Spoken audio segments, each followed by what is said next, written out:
Hello everyone and welcome back.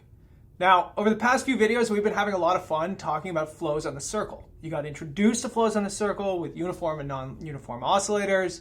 We learned about ghosts and bottlenecks and this sort of generic phenomenon associated to saddle node bifurcations, sort of sensing them when they aren't even there yet.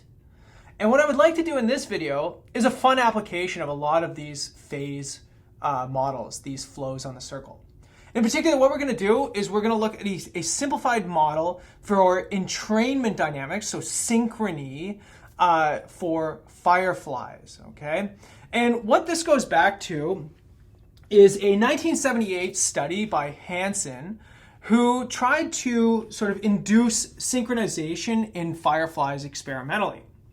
Okay, so basically the experiment was you sort of take a firefly and you have some sort of periodic stimulus, a little sort of light that's flashing, and you try to get the firefly to synchronize itself with this flashing, right? So if you've ever seen maybe videos, you're on YouTube right now, videos of fireflies, you'll see that they all typically will synchronize up and they make this sort of big cloud. So we'd like to know sort of how we can induce this and how they can sort of sense it. So what Hansen actually found was that, if you start flashing your periodic stimulus close to the natural frequency that the firefly will flash at, so that's about 0.9 seconds, that's their natural frequency, then that firefly is actually going to sense this and it's going to try to synchronize with you.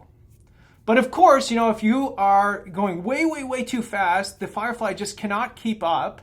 Or same thing, if you're going too slow, the firefly just says, I can't go that slow. So that means that there is a range of oscillations for your stimulus in which you are going to view entrainment. That is the synchronization between your flashing stimulus and the firefly. So what I want to do is I want to show you a really, really sort of simple model that we can use to describe this thing. And in fact, this was studied by two sort of main groups, which sort of have pioneered a lot of the study of these phase models, these flows on the circle. So in one case, a 1990 paper by Murillo and Strogatz. So Strogatz, the guy who wrote the textbook that we've been following, a very, very famous researcher in coupled oscillators and synchronization. He has a wonderful TED Talk about this as well. Again, you're on YouTube, go check it out. And then there's also a 1991 study in a paper by Ermintrout, and this sort of builds on an earlier work that he did in a 1984 paper with Rinzel and Ermintrout. Okay, so Bart Ermintrout, another one of these big giants in synchronization, primarily a mathematical neuroscientist, one of my all-time favorite people in mathematics. He's just a really wonderful person and a really, really excellent high-caliber researcher. So I'm very excited to share with you a little bit of his work, and again, sort of geared towards this firefly example that's a lot of fun. So where do we begin? Well, here's what we're going to start with. We're going to say, let theta of t be the firefly's flashing rhythm, okay? So firefly's flashing rhythm. And we're going to make an assumption that theta equal to 0 is the flash, okay? Corresponds to the instance of the flash, okay? So every time this theta variable crosses 0, the firefly blinks, okay? And when there is no stimulus, we will assume, so if there is no external stimulus, there's no other fireflies, there's no flashing taking place, we're just going to assume that the firefly obeys a nice uniform oscillator, okay? So in this case, omega would be the intrinsic or the natural frequency of the firefly. Again, we said this is a period of about 0.9 seconds. So again, you sort of turn that into a frequency. No problem, right? This is something we can easily measure. You just need to sort of get a stopwatch and time between the natural flashes of this thing, okay? So this is not that restrictive of an assumption. The other piece is we're going to sort of imagine that we're in this sort of Hansen's laboratory setup, and we're going to introduce a periodic stimulus. Okay, so this is some sort of like flashing light. Okay, so we have the power to say how fast this thing flashes. It could go really, really slow, or it could go really, really fast. It's the only thing we have control over. And let's say that this is modeled by, let's say, capital theta, and it as well will be a uniform oscillation, which is equal to, or which will have natural frequency omega, capital omega this time. And when this thing goes through 0, this is corresponds to a flash.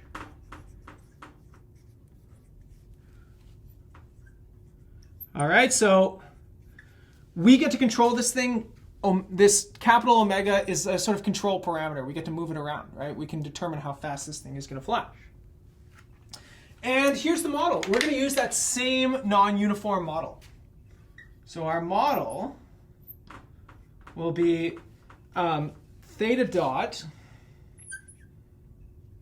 is equal to omega plus a sine capital theta minus little theta.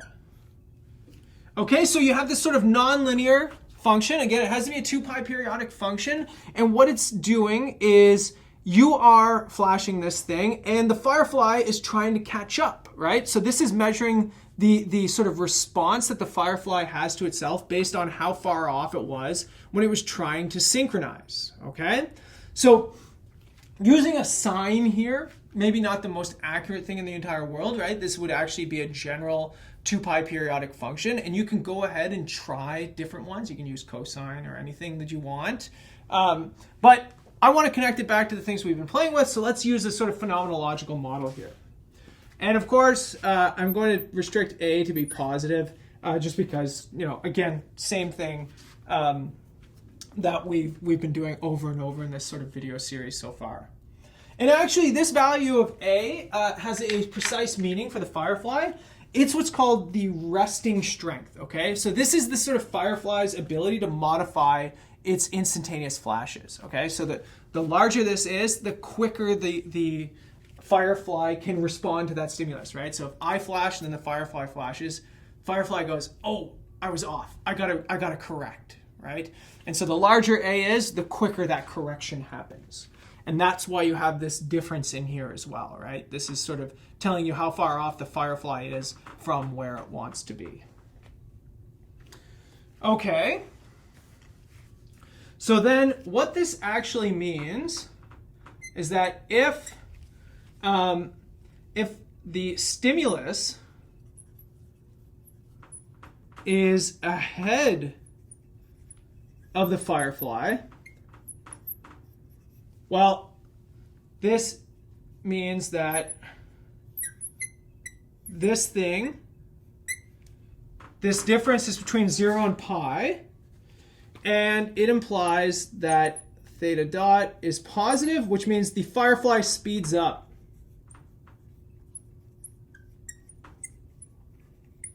Okay? So if the stimulus went and then the Firefly is right after it, Firefly says, I gotta speed up. I gotta catch that stimulus. And so its derivative becomes positive, tries to increase its velocity.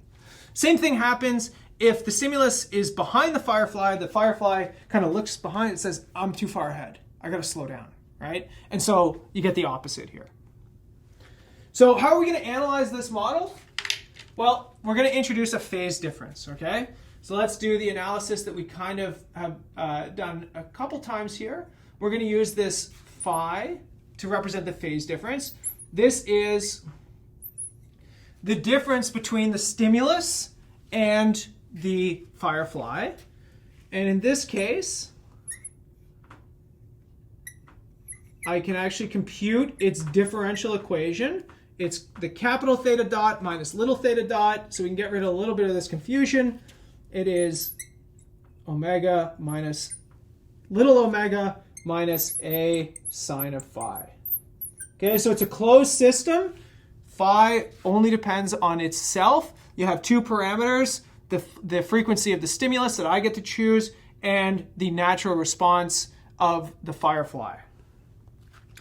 Now, what I would like to do is I'd like to get rid of some of the parameters, right? There are 1, 2, 3 parameters in this system. Ideally, I would like to get it down to as few as possible. So again, I'm going to do that thing that I do over and over and over again. I'm going to non-dimensionalize. So I'm going to leave this for you as always. It's a nice exercise to get good at non-dimensionalizing, especially if you are sort of interested in becoming a dynamical systems person. You want to boil out as much redundancy as humanly possible, and sort of reducing these models that people give you is, through non-dimensionalization is an extremely critical component of that. So what I'm going to do is I'm going to introduce a new time variable. I'm going to call it tau, and it's going to be a times the original time. And I'm also going to introduce just one super parameter mu, which is sort of this combination of all three parameters. So it's the difference between these responses divided by this, what was it called? This resting strength of the Firefly.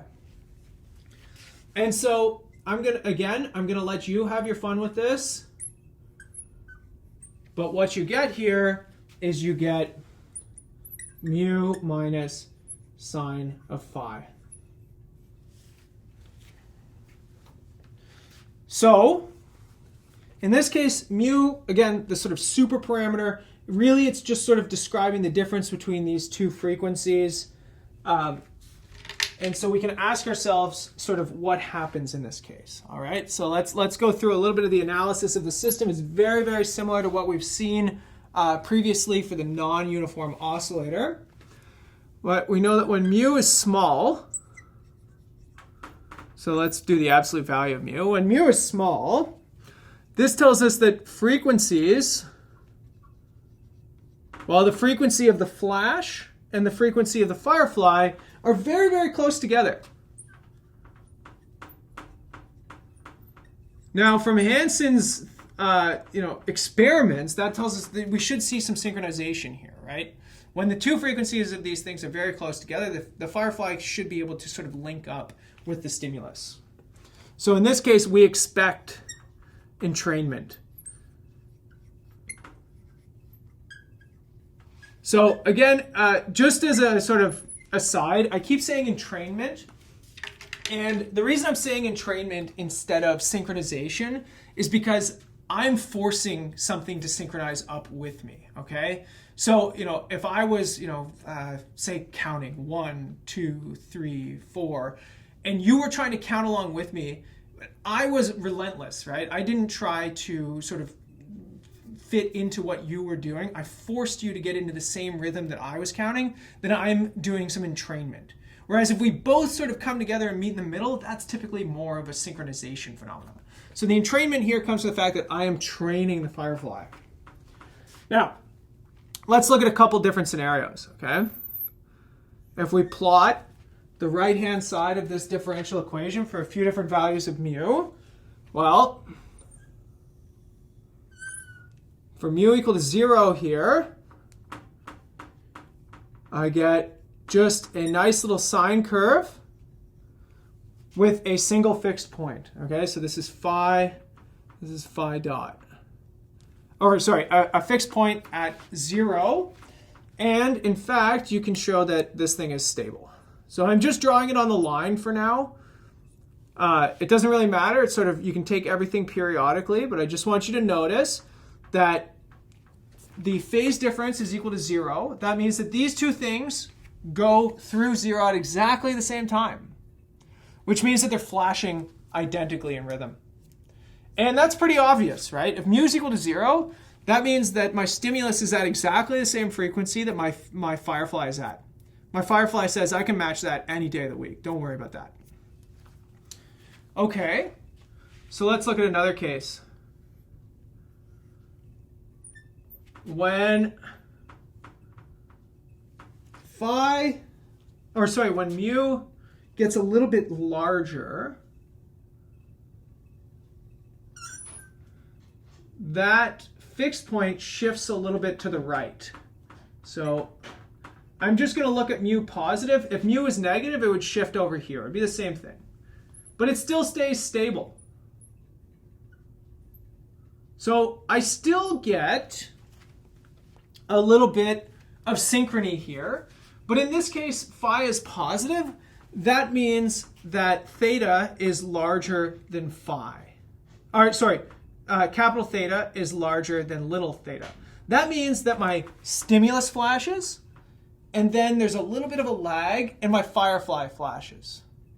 But because this is a fixed point, that distance always stays the same. So I go stimulus, Firefly, stimulus, Firefly, stimulus, Firefly. And they remain at exactly the same distance apart from each other all the time at that fixed point. We can keep going. And of course, if I lift mu too high, then what happens is I destroy all of the fixed points. And so in this case, this is for mu larger than 1, and nothing happens, right? So this means when mu is too large, the flashing frequency is just way too far away from the Firefly's frequency. And it means that the Firefly is always playing catch up. This thing can never get a fixed distance apart. You just keep getting a flow around the circle. And so that means that the stimulus flashes, and then the Firefly says, I gotta catch up. And then the stimulus flashes, the Firefly says, I gotta slow down. And the stimulus flashes, then the Firefly tries to catch up. And you get this sort of cat and mouse game over and over. And it's because this disparity between the frequencies. The Firefly can just never catch up. Okay? So in this case, let's summarize this with a little bit of words for a second. Let's say 1, when mu is equal to 0. All right. We get convergence to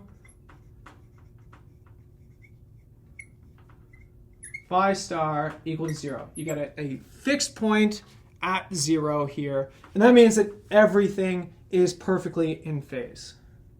So perfect entrainment. Right? So again, if I use my sort of counting example, if you were already counting, and then I just come in and start counting at exactly the same frequency you were, we would be perfectly in phase, right? There's no real entrainment that's happening here because I'm just sort of hitting you exactly where you are. But in this case, you get a fixed point. So you get convergence to phi star, which is positive here now, which means that there's what's called a phase lag, okay? So in this case, theta, so phi star is equal to capital theta minus little theta, which is fixed. That means that there's a constant difference between these two things, right? So this is what I said. This is a constant difference.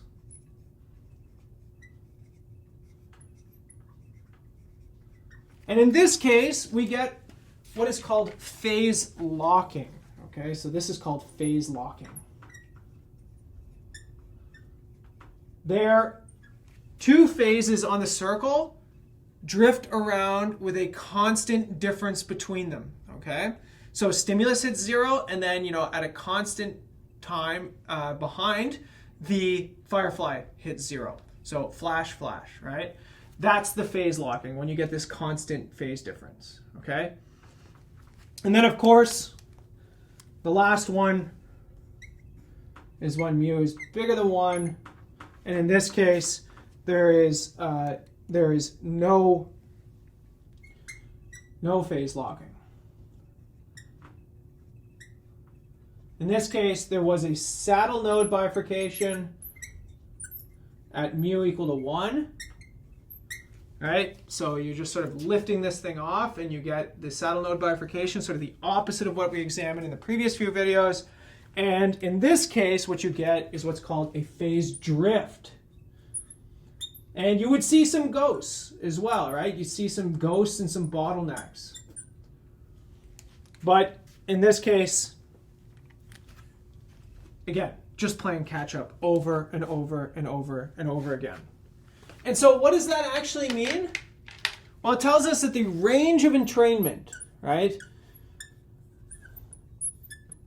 Let's look at this. The range of entrainment is when -1 is less than or equal to mu, which is less than or equal to 1. Okay, so all I did was looked at the positive mu values, but you can do the same thing for negative mu values. You get the same sort of saddle node bifurcation at -1 in this case. But what does that actually mean for the parameters of the model? Well, remember mu is equal to capital omega minus omega over A. So capital omega minus omega over A, which, let's separate this out. Let's isolate for the only thing I have control over, which is capital omega. And so you get little omega minus A is less than or equal to capital omega, which is less than or equal to omega minus, or omega plus A. So that's the Goldilocks zone, right? If I choose my stimulus frequency to be within this range, I can get entrainment, right? I get phase locking. I get my Firefly synchronizing up with me. But if my flash of my stimulus is outside of that range, no entrainment, I get phase drifting. I get the Firefly always trying to play catch up or trying to slow down in order to accommodate my sort of irregular or way too fast or way too slow flashing. Okay, so that was a very, very fun sort of simple example of where we can use phase models to understand synchronization in the real world and to sort of replicate these very well-known, this very well-known experiment due to Hansen from the 70s. Now, when we come back in the next video, we're going to start looking at two-dimensional dynamical systems, okay? So we spent a whole ton of time looking at one-dimensional systems, both on the line and on the circle. Then now we're going to come back, we're going to leverage a lot of those ideas, carry them over to phase plane models, not phase lines or phase circles, phase planes. And we're going to carry over all the intuition that we've built up so far. We're going to put it to good work, and we're going to see how things get more complex when we add more dimensions. So I'll see you in the next video, everyone.